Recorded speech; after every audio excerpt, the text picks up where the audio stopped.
Hey guys, it's nice to see you all. Steffi here. It's been a while. What a crazy time to be alive, eh? So, during this time of isolation, social distancing, and maybe if you're anything like me, some loneliness, let's talk about dating.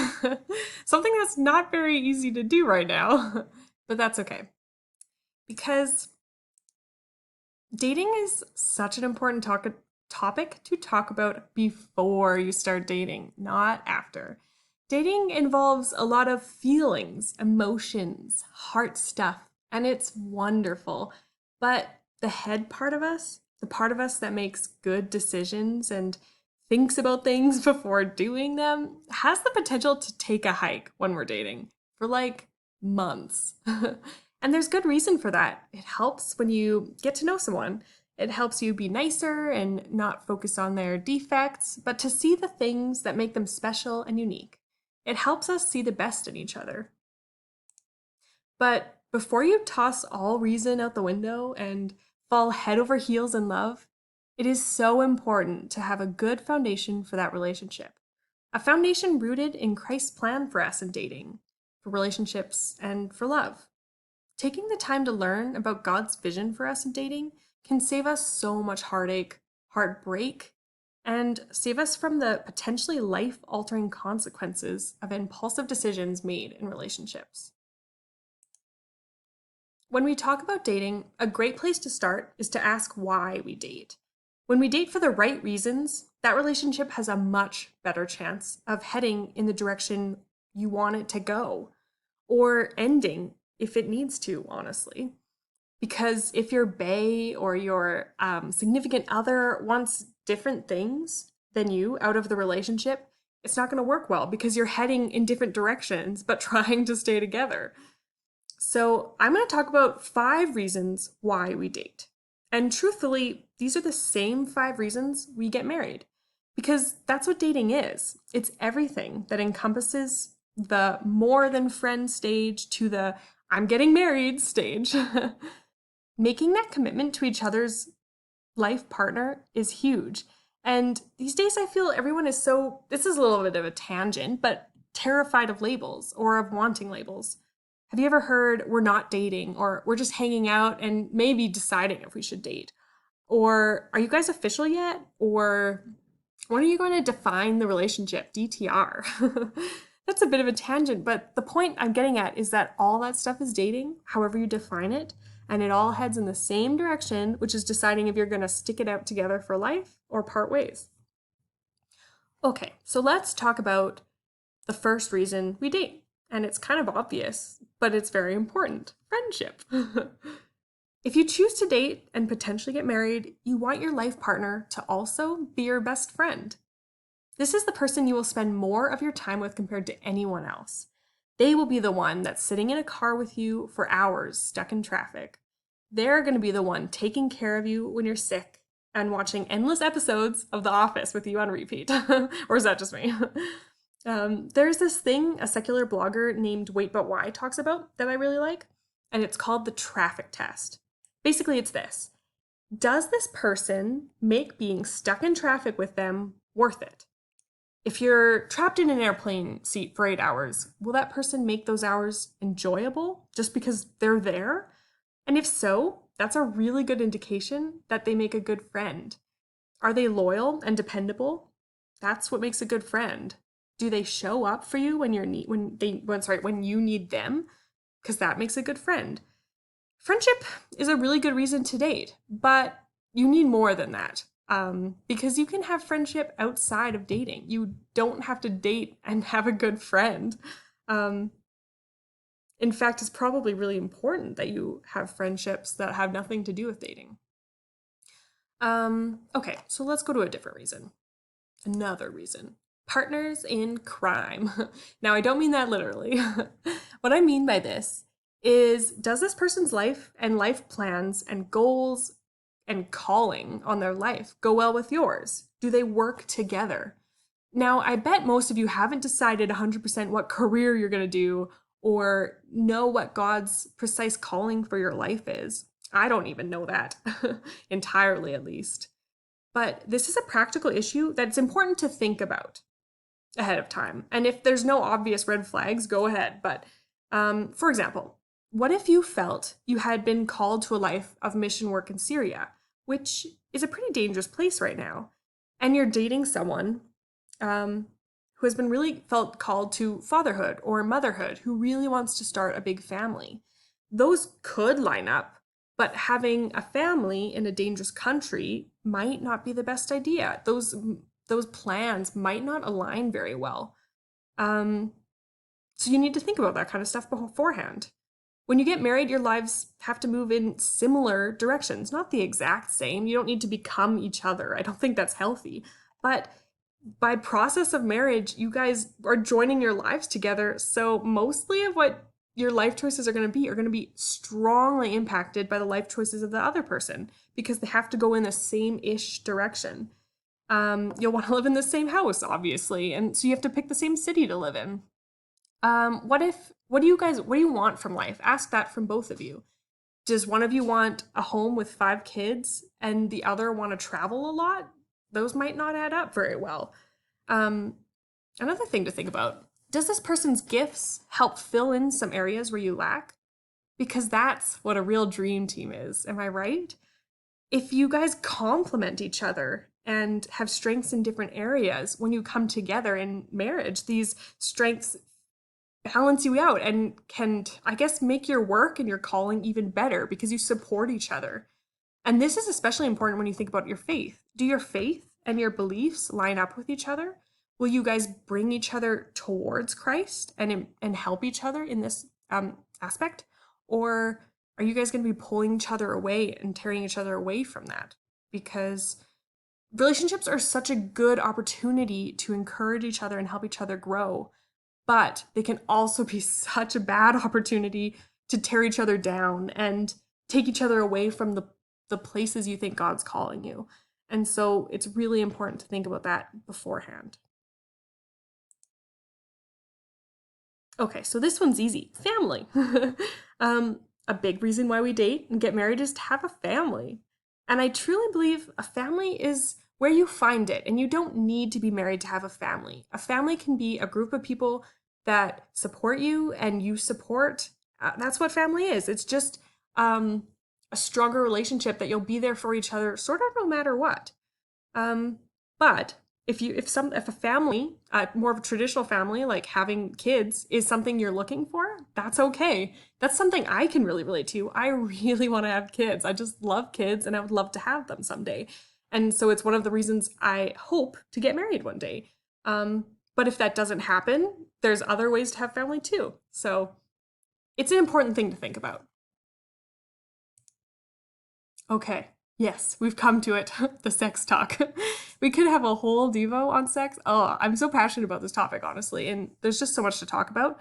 But this isn't that Devo, but I do want to talk about it for a minute.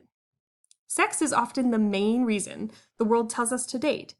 But as we've mentioned, there's so much more to dating and marriage than sex. And honestly, sex is it's like a bonus in my opinion. It shouldn't be the reason. Okay, but let's get one thing clear to begin with. God designed sex. Sex is a gift given to us from the Creator himself. How cool is that? There's a whole book in the Bible devoted to praising and thanking God for sex. Sex isn't a bad thing, it's a beautiful thing, a gift. But he didn't design sex to be just that. It's not just a thing on itself, it's created to fit perfectly into the context of marriage. Sex bonds us to our partner in a physical, emotional, and a spiritual way. Our whole life encompasses, I guess, into this. It's not just a physical act. Sex takes 2 beings and it fuses them into one being, not literally, but spiritually, which is even more significant. This verse in Genesis I've got on the thing is important. For this reason, a man will leave his father and mother and will be united to his wife, and they will become one flesh. That's how God designed sex, and he talks about it right off the get-go in the Bible. Sex outside marriage can cause all sorts of trouble, sadly. It can affect our self-esteem and our self-worth. It can affect your trust of your partner. When you wait for marriage, you're telling your partner that sex is a bonus for your life together, that you want it, but it's not the reason you love them. And sex outside of marriage separates us from our Father because He has asked us to wait and to trust Him. And when we break that trust, we're telling Him we don't believe that this is what's best for us, that we don't trust His plans for us. And that's pretty significant when you think about it. Okay, so a question I hear all the time is, okay, I get it. No sex before marriage, sure. But how far can I go? Like, is kissing okay? How about holding hands? Anything else? And my annoying answer to that is that it's the wrong question. Okay, so I've got a good story for this. Let's think about Samson, believe it or not. He's that really strong dude in the Bible. He's a Nazarite, and that means his life was dedicated to the Lord, which also meant that he must never drink wine, never cut his hair ever, or touch a dead body. And God specifically tells Samson that if he does any of these things, he will not be powerful anymore. Well, in the end, spoiler alert, he gets into bed with the wrong woman, gets his hair cut, loses all his strength, but luckily, or maybe not luckily, but mercifully, he has it restored by God, God's grace, for one last sort of triumphant win before he dies. It's a really crazy story. It also involves eye gouging. You should read it. But the part I want to talk about is just before the whole dying thing. Okay, so there's Samson. He's running around, ripping apart lions, as you do. And then he sees a bee's nest making itself a home in the dead lion he had earlier killed. Yeah. He really wants the honey. It's hard to come by. It's delicious. It's like a luxury. So he goes right ahead and he scoops it out. He's probably pretty careful not to touch the lion because he's not supposed to touch dead bodies, as I mentioned. Then, a little later, he goes and kills a whole bunch of guys with a donkey's jawbone. Do you call a bone a dead body? I guess it seems like a gray area. But do you see what he's doing here? He's towing the line. Samson keeps getting as close as he can to breaking the rules. He's getting as close as he can to touching a dead body, but without really technically doing it. He's not even supposed to attend funerals, and here he is killing a whole bunch of people with donkey bones. Seems iffy. Samson asked that question, how far can I go before it's really a sin? Can I touch something else that has touched a dead body? Can I touch really old bones, but only for self-defense? It's not like it's human or anything. And the results? Well, I said, I guess, Samson's life is really messy, and it's full of betrayals and hurt. It does not end well. And really, it's his love of sex that gets him into the most trouble. But it's also this towing the line of what God has asked him to do.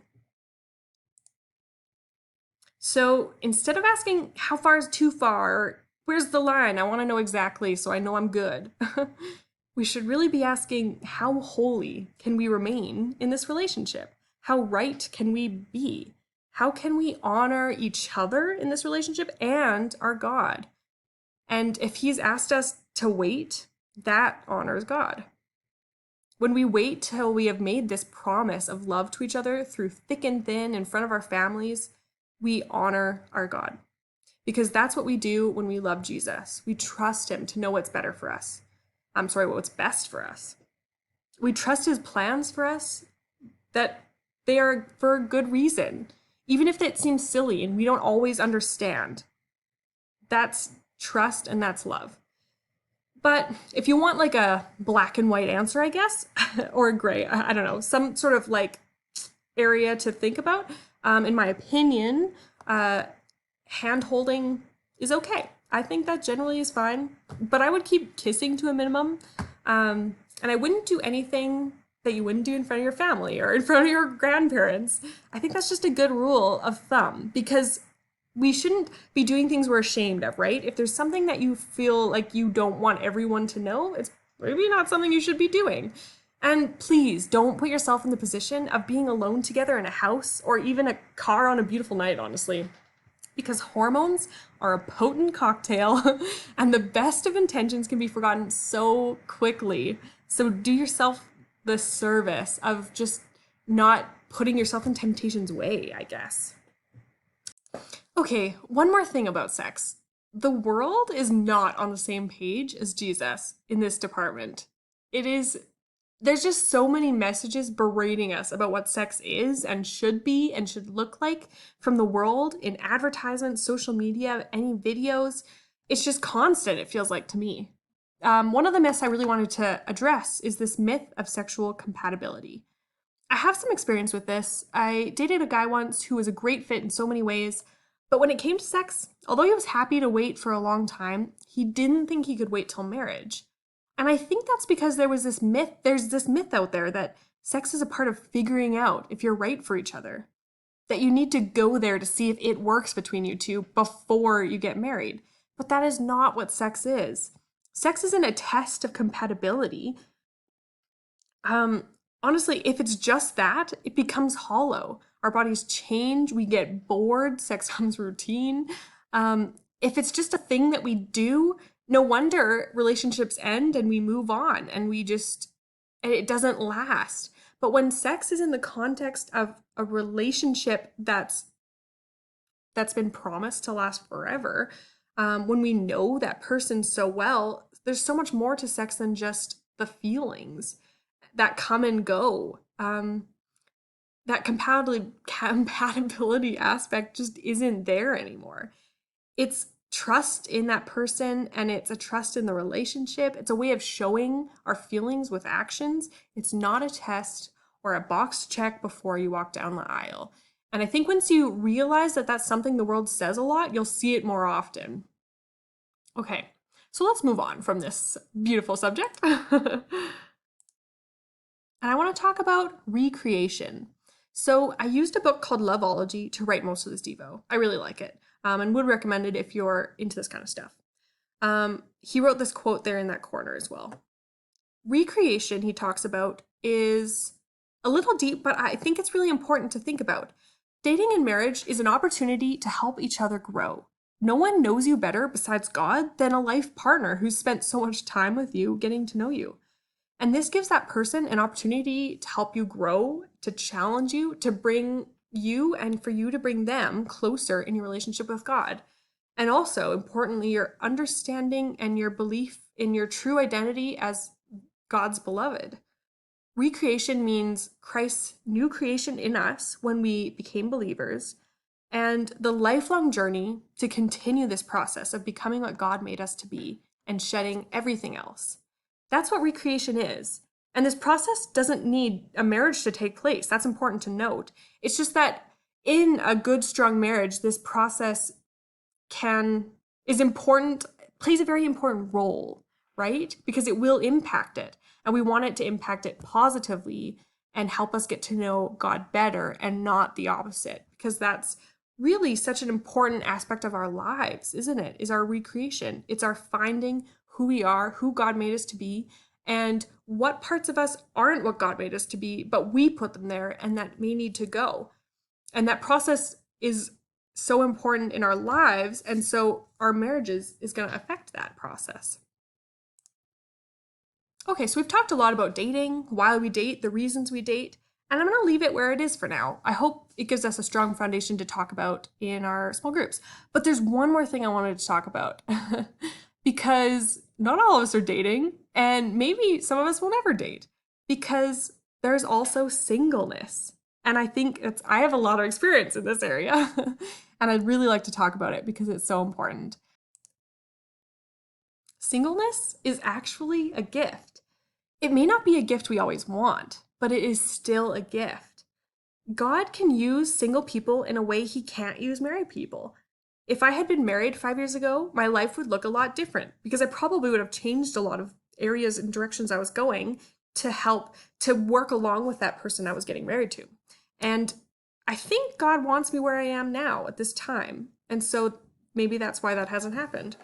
God tells us Paul tells us in 1 Corinthians that we each have a gift and singleness can be one of them because God can use singleness to put us in places he can't put married people and vice versa. Of course, he can use married people in places he can't use single people. And so it's important to note that if you're single like me, there might be a reason for it right now. And maybe it's just because you're young. But there's a lot of reasons. and they're important reasons. And not everyone will be called to marriage, and that's okay. In fact, that's beautiful because that's where God wants you right now. I really like this quote from John Mark Comer, who's the guy who wrote the book I was talking about. For followers of Jesus, the point of singleness isn't freedom from responsibility, it's freedom from more responsibility. It's a responsibility and a gift. And like all gifts, gifts are to be used. They're not just to sit there. Okay, awesome. I think that is the end, folks. That's all. I want to move into small groups and talk more about what you guys think about dating. I want to hear from you guys. I hope you guys feel chatty, and I'm sure you've all had experiences of friends and stuff that have dated besides yourselves, if not. And I just want to hear, I guess, where you guys are at in this sort of discussion. Thanks for listening. All right, signing out.